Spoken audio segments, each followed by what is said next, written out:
Nasa kote ang isang individual sa pagtutulungan ng mga tauhan ng Police Regional Office 13 at Philippine Drug Enforcement Agency kung saan nasamsam mula sa kanya ang mahigit 200,000 pisong halaga ng shabu sa Surigao del Sur. Ibabalita yan ni Patrolwoman Joanna Cawile.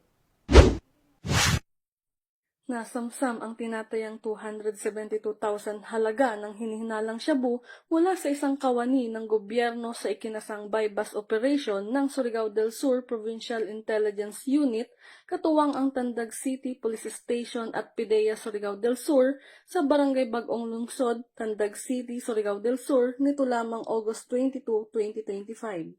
Kinilala ni Police Brigadier General Marshal Mariano Magistrado IV, Regional Director ng Police Regional Office 13, ang suspect na si alias George, 42 anyos, na kabilang sa watchlist at itinuturing na high-value individual sa illegal na droga. Nakumpiska mula sa suspect ang 17 heat-sealed transparent plastic sachet ng hinihinalang shabu na may bigat na tinatayang 40 grams kasama ang iba pang hindi drug-related items. Kasalukuyang inihahanda ang kasong paglabag sa Republic Act 9165 o Comprehensive Dangerous Drugs Act of 2002 laban sa kanya.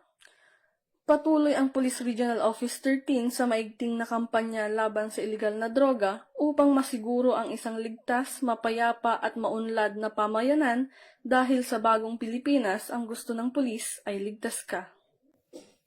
Mula dito sa Police Regional Office 13, ako ang inyong PNN correspondent, Patrolwoman Joanna Cawile, alagad ng batas, tagataguyod ng Balitang Pulis.